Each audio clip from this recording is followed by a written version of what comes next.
How's it going, everybody? This is Jason Ostrowski, and welcome to another episode of the Everything Real Estate Podcast. In today's episode, we are talking advocacy, why raising your hand, showing up, and getting involved gives us all a stronger voice in the industry we all make a living in. My guest today is Heather Petrone-Shook, associate broker with Fox & Roach and a huge advocate for the Realtor brand.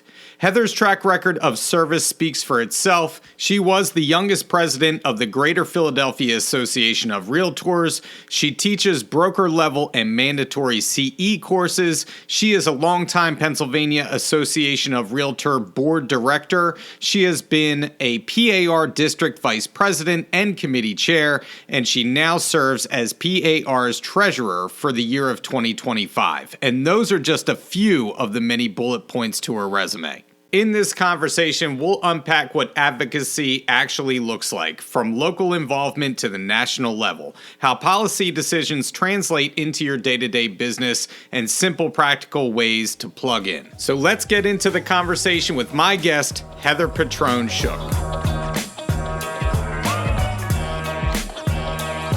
With me today is Heather Petrone-Shook, associate broker, realtor PhD, and full-time realtor superhero. Heather, it's great to have you with us today. How's your summer going so far? Coming to an end, which is pretty sad. So, I know, already, right? Somebody had just mentioned September is not that far away, and it's very, very upsetting. Well, for someone who keeps track of their numbers pretty intently, like here we are, we're almost to like Q4 and I'm in a total panic right now. So it's just weird that I say we're almost upon Labor Day already. Yeah, and Labor Day is just around the corner. It's literally around the corner. We're already halfway through August. Oh, I know. It's almost football season already. Mm-hmm. So my wife absolutely hates this time of year. She said, I'll see you in February. Once football season starts, hard to pin down. And if you're a Philadelphia sports fan, you get the combination of still having the boys of summer plus, the guys of fall. Do have Red October right around the corner. So I'm excited for that. But real estate wise, we're almost through 25 already. So with all that said, I want to talk today about a topic that I've been actually wanting to touch upon for a long time now. And that is realtor advocacy. And I can't think of a better person to have on this podcast with me than you, because I told you before we got on here that I truly admire what you do for our industry and how you involve yourself in the betterment of all of us, right? And so that's what we're going to talk about today, and specifically why it's so important to get involved at the local, state, or even national level of our industry. And I'd like to start by mentioning just a few bullet points about your own resume, all right? Now, this is ridiculous, okay? So these are just a few. This is not all, but you are a two-time president of GPAR. You are the youngest president in GPAR's history. You have won Realtor of the Year accolades. You teach broker courses and mandatory continuing ed courses. You are heavily involved in RPAC. You are a PAR director and have served as district vice president, committee chairperson, and now you are the PAR treasurer for the year of 2025. I just want to ask, do you ever just take a nap? Like, like seriously, do you just like shut it down for 20 minutes when you're in your committee chair and just close your eyes a little bit, or what? No, can't do that. Not during the committee chair. Now, when I'm on the committee, I might take a minute to take a pause because somebody else is leading the meeting. But like if Hank is talking, like, do you just? Hank. I'll tell Hank myself. I might. I'm trying to practice. My eyes open. But no, Hank's good. Hank's good. But yes, I tell him, I actually told him yesterday, I said, can I get 5-minute Hank description and not the 45-minute Hank description? Well, I mean, it's amazing what you do. So I truly appreciate your time today. And I want to start out with my first question, which is, how did you personally get involved in realtor leadership, and what motivated you to do it in the first place? So going back in history, my parents opened up a real estate company. It was an independent. We were not realtor members when I first got my real estate license. And I actually had said to my father, we need to become realtors because it's a band of, an organization coming together to advocate for, property rights. And it just needs to be something we need to be part of. I I have a great mentor who, wasn't anywhere in remotely close to my company. It was from a completely different company, woman-owned company. Her name is Louise D'Alessandro out of Alphont, Wissahickon. And my father, who was our broker of record, would constantly tell me to call Louise, call Butter, her nickname, call Butter. She'll have the answer because she's heavily involved with the association. And I wanted to be like Butter. I wanted to have the information. I wanted to, I craved the information about our association and the things were changing. And at that point in time, for people who can remember way back in the day, that's when the seller's property disclosure statement first came out. So we're going back to the 90s.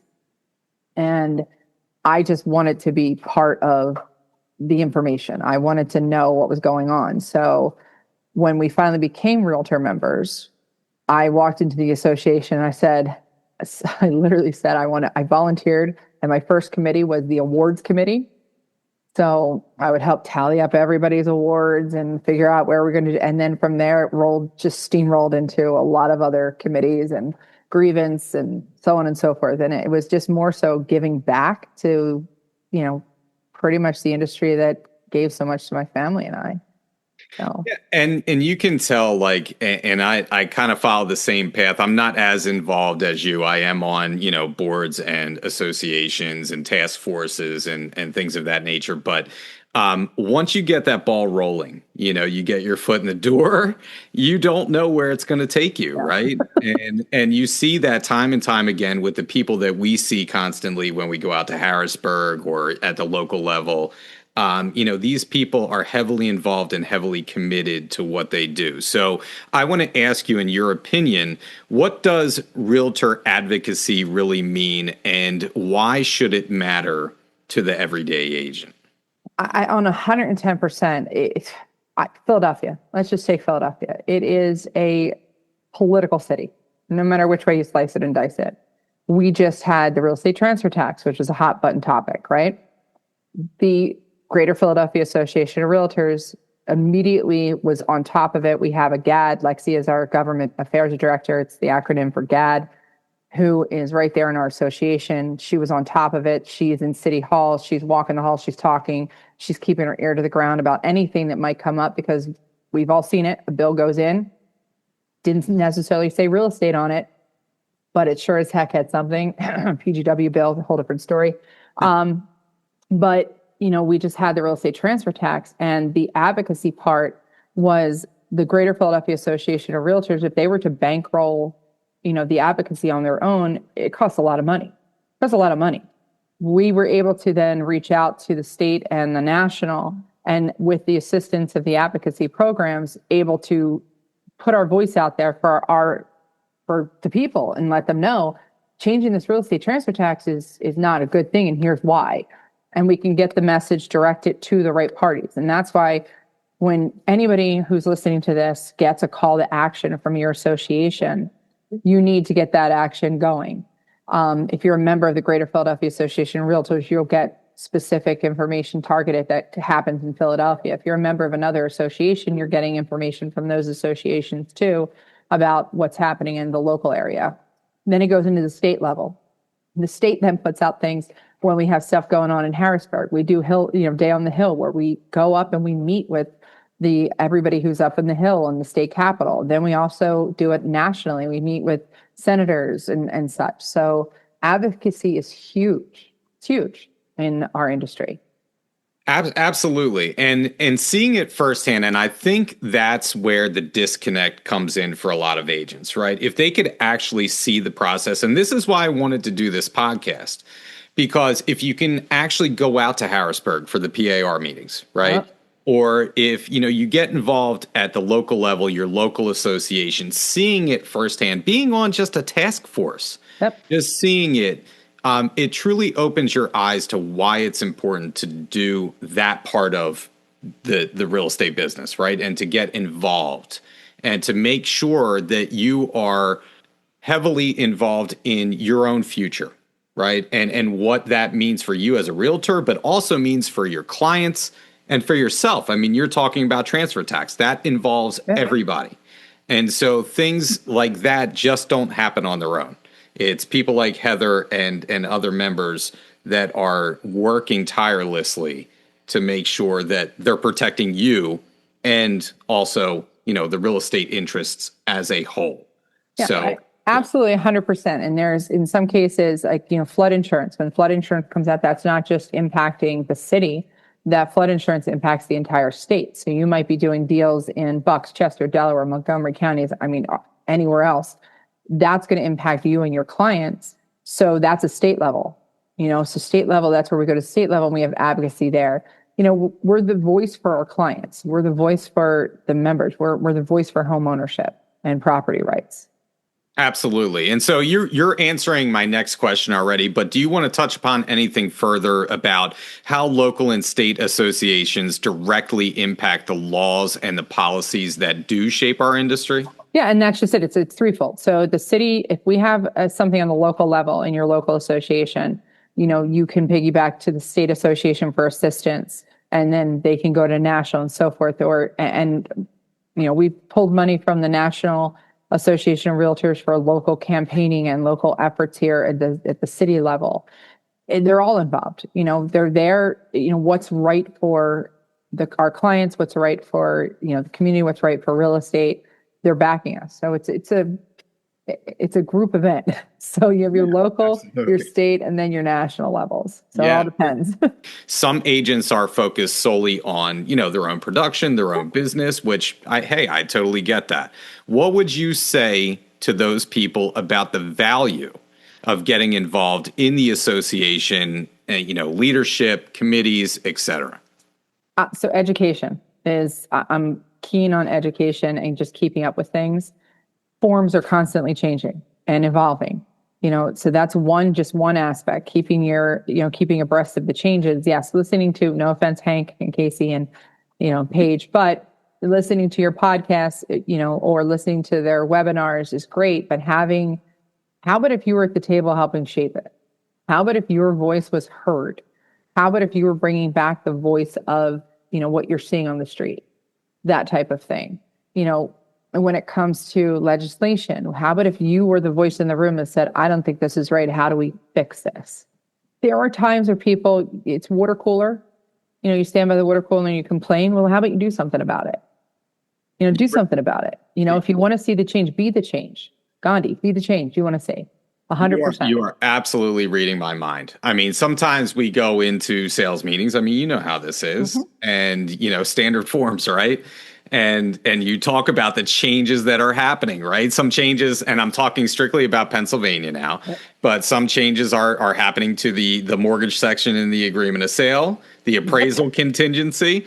And, people start asking questions, and it's like, well, why weren't you out there at these, either, the feedback panels or the committee meetings, so you can see why things are the way they are? Like you said, don't just complain about it, start getting involved and be about it, right? Have a voice. Yeah, you have agency in these things, right?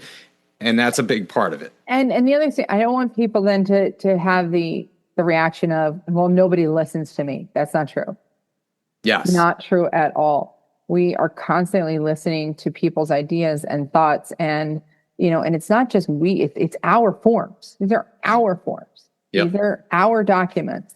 If you're seeing them being used or abused, which is another thing, putting them out on the internet, don't do that. They're copywritten. But when you're seeing people and how they're using the forms, if there's something that comes up, reach out to the Pennsylvania Association of Realtors and say, hey, have we ever thought about this? Casey and Paige and Hank, they're very receptive in receiving that. And obviously the chair of the committee at the time is very receptive to listening to the members and finding out what do you need? There's also every district. So the state is broken down into 10 districts for Pennsylvania, and your district has a district vice president. But within there are representatives on the committee and in the forum for standard forms that represent your district. So it's important also to find out who that is and let them know, I have a problem with this form and here's my reasoning why. I think one of the most fascinating things is, we were talking about the mortgage section for quite a long time. right? And should there be, what the definition of cash is, right? and, and Yep. and for people that don't see this firsthand, it really comes down to even just one word, right? And how important one word can be. Sometimes a comma. Sometimes a period. comma. Yeah, Yep. absolutely.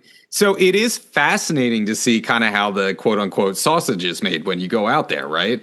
And to me, that's always the best part of being a part of things and seeing this Well, is you because, actually bring up a good point, though, because the sausage gets made. It's not necessarily at the committee level. That's how the sausage gets put through the factory. yeah. But if you want to see how it's actually made, that's the task force.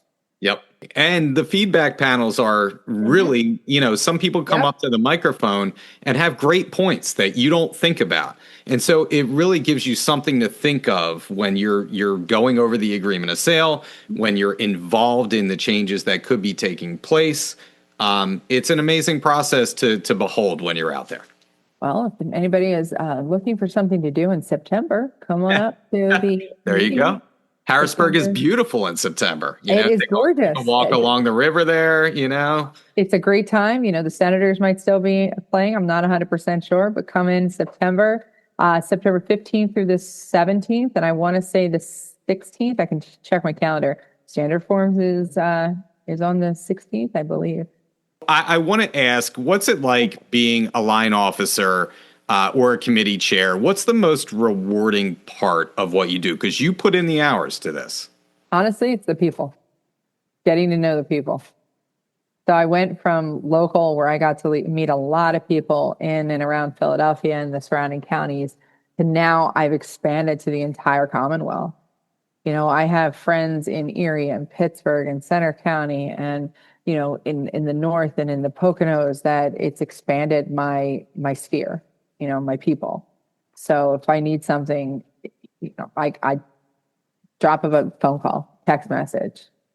It is amazing when you do get involved, the people because, a lot of times agents in Fox and Roach will know other Fox and Roach agents from other offices, right? But this allows you, like you said, to expand that to other brokerages, to meet other great people in different parts of the state and get their perspective on different forms, different ideas. What's customary here may not be customary out there, right? I'll just use BFI. Yes, BFI. BFI is a prime example.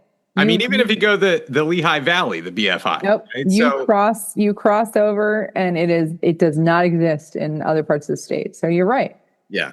But I mean, I've even met other Berkshire agents who are under different umbrellas, and even talking to them, we're still under the same franchise, but we completely different type of situation because they're practicing in the western side versus me on the southeastern side. People, I love meeting the people. It's not even people. I'm not talking like other committee members or other DVPs or district vice presidents, or I'm talking other agents. Agents who are in the field, agents that are out there selling farms and warehouses and, multifamily buildings, residential, meeting all sorts of different agents. That would scare me to death to sell like a farm. I wouldn't even know where to start with that. And I don't even want to try. So I'm just saying. You don't. But that's why we have agents in this industry who can. So yeah, that's absolutely. The best part about it. 100%. So I want to ask you, what are some common misconceptions that agents have about serving on boards, associations, or participating in any form or fashion with committees? That it's time draining and that it's just going to be a bunch of people arguing and it's not going to really make a difference. And that's not all true. You're going to make it what you make it out of it. So, bring your information to the table. Be the voice. And I understand everybody has different personalities. I happen to be an extreme introvert. Just kidding. But there are some people who are, and I see them come out and they voice their opinion in the way that they voice their opinion. And when they say stuff, I'm like, interesting. Didn't think of it that way. So I would say that's probably the biggest thing, is that you think your voice isn't going to make a difference. And that's not true. And if you do get involved and you see these things, you realize how important your voice is. And ultimately, and I think this podcast episode is to drive new voices too, right? Yes. because we always need more voices. We need new perspectives. And ultimately, I think that was the driving force behind doing this episode with you is to encourage you all to get involved and get out there and make a difference, right? Well, 110%, because your real estate age is different from your government age, is what I always like to say.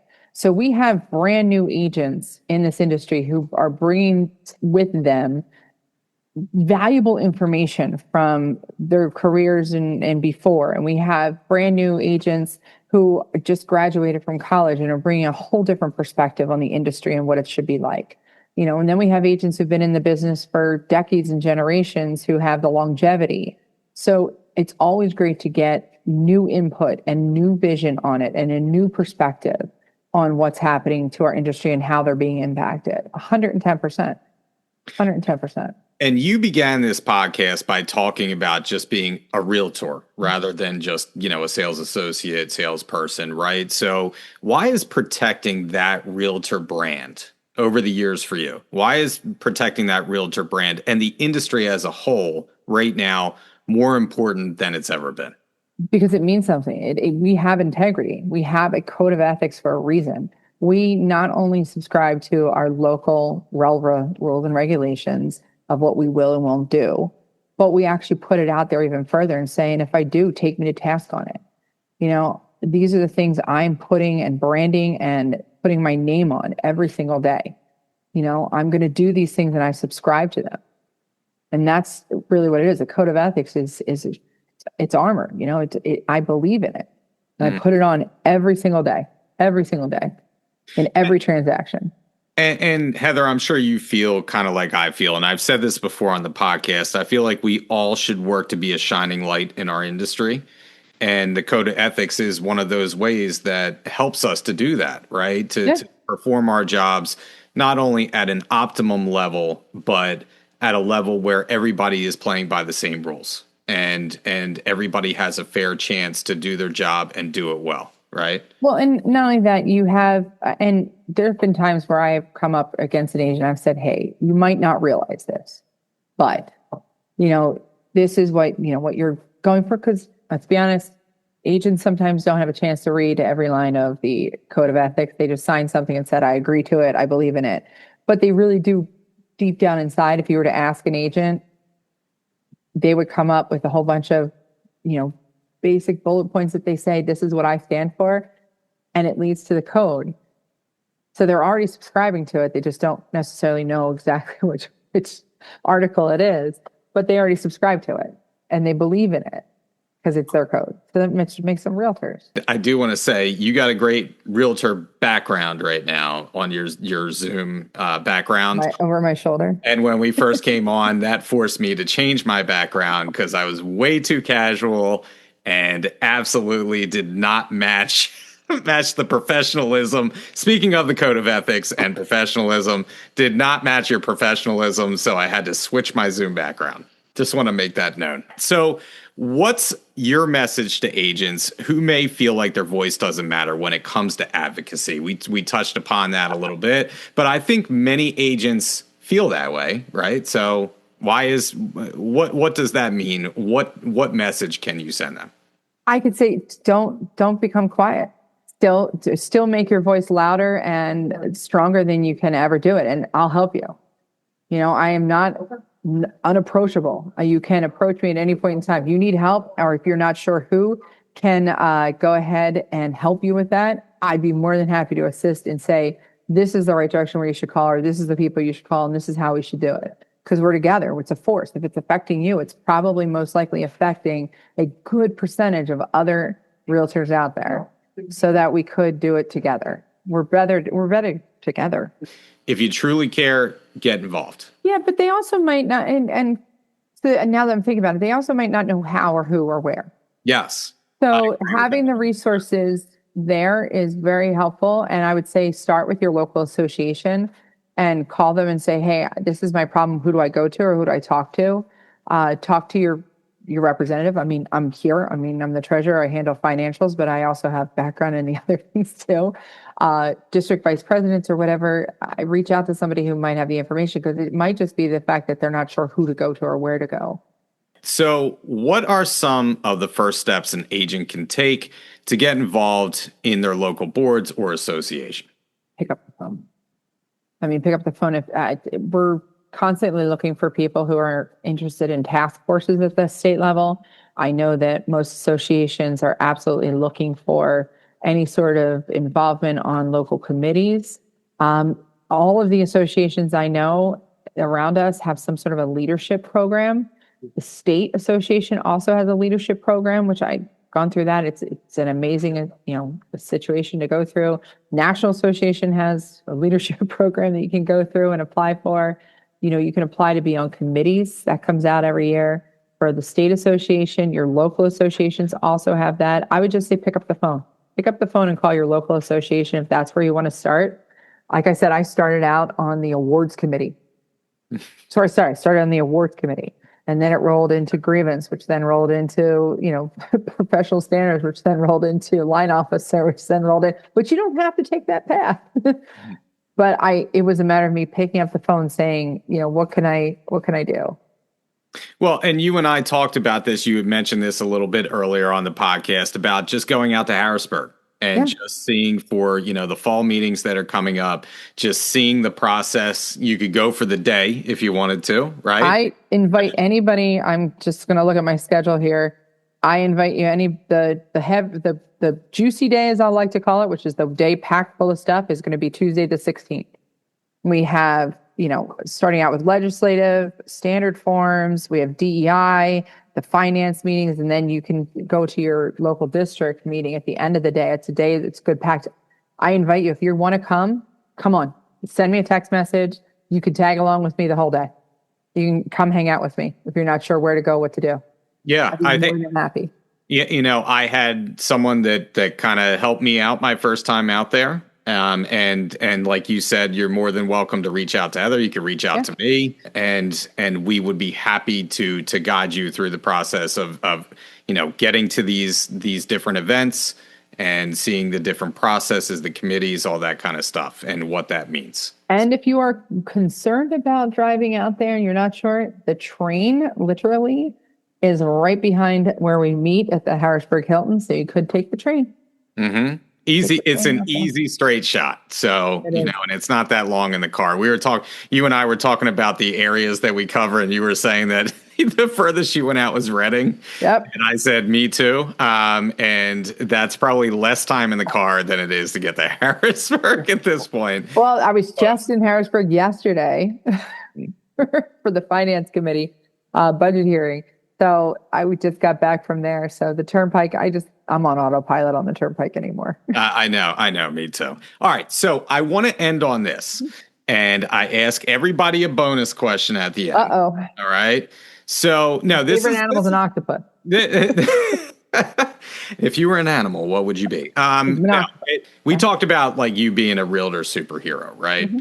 So outside of your own family, who is your own personal realtor superhero? Who is someone that you kind of maybe mentioned this already, but who is someone that you looked up to or do look up to currently that really, really makes a difference and that you truly admire in our industry? Because you have so many accolades to your name now. I'm sure a lot of people look up to you. Who do you look up to in this industry?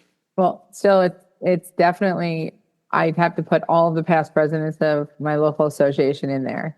They are one heck of a core group of individuals that have brought different perspectives and different, walks of our real estate life, the industrials, the commercials, the residentials, and they just bring so much information and wealth of knowledge to the table that any one of them, I'm always in awe of every single one of them. It is astounding to me how much some people know about our and not only that, about how good they are with people and relationships. And I think, our industry is built on relationships, and seeing some of the past presidents that we have had at PAR or even at the local level leaves me in all of some of the colleagues that we work with. And yet another reason to really think about getting involved, because you meet some really great people who know a lot of stuff. Yeah, and we've been very fortunate and at the state level to have a great majority of brokers and agents and presidents and past presidents are from the southeastern corner. We just had Al Perry was our past president, and he's from our neck of the woods in Philly. If everything goes to plan and I make it that far, there's less than 10 females ever in our state association. So, and similar to the Greater Philadelphia Association, we just, in our 100+ year history, Philadelphia has a minority woman as a president, which is amazing. And that is killing it. So, well, I think you're always breaking new ground. You're always putting yourself out there. And you, like I said, are a true advocate for us as realtors. So I want to take this opportunity to say thank you. And also see you out there kind of doing what you do. You're definitely one of those agents. When we go out to Harrisburg, there's hundreds of people out there, and you certainly shine when we're at the PAR meetings. So thanks. But I can't wait to see you in September. Yeah, there you go. So we'll definitely hang out just like everybody else can, right? So yep. I'm gonna make sure to invite all of you on the PA side. I know for those that are listening in Jersey, same thing goes, right? I'm a Jersey people, but please get involved at your local and state level. So another fun fact is on the national level at NAR, New Jersey, Pennsylvania, and New York, we are one district. So that is pretty amazing. Sorry, Delaware. We do have some Delaware agents that are listening too. But I do want to thank you, Heather. I think this speaks to no matter what state you're in. Obviously, the work that we do on the advocacy side is very important. And so I want to thank you again. And thanks for coming on the podcast. Like we were talking about, I think our paths don't really cross that much. So it's great to get to talk to you today. Now we might see each other in the hallway as we're running between meetings. I know. I'm going to give you a high five, and then that worked for me. All right. Seriously, anybody wants to come, just let me know. Shoot me a text message. Awesome. Thanks so much, Heather. I appreciate it. Thanks, Shay. That was the podcast this week with Heather Petrone-Shook, and in my conversation with Heather, it's just so abundantly clear that she cares. She cares about our industry. She cares about the people that make up our industry. And I guess my point to all of you is simply just to say, get involved. If you have an interest in what we do day to day and how we do it, start with your local association and build from there. You can get involved at the state level. You can get involved eventually at the national level, but you have to start somewhere. Reach out to your local association. If you know somebody that's on the board of the local association or somebody that's a part of a task force or a committee that you care about, reach out and get involved. That is a good place to start and make your voice heard. Well, that's it for the podcast this week. We will be back in another couple of weeks with a new topic, a new guest, and as always, if you want to hear something that we haven't covered yet, please reach out to me, jason.ostrowski@foxroach.com. And if you haven't liked or subscribed or left us a review yet, please do so. It helps us to reach more people. Once again, this is Jason Ostrowski saying stay safe out there, stay selling, and we'll catch you on the next episode of the Everything Real Estate Podcast.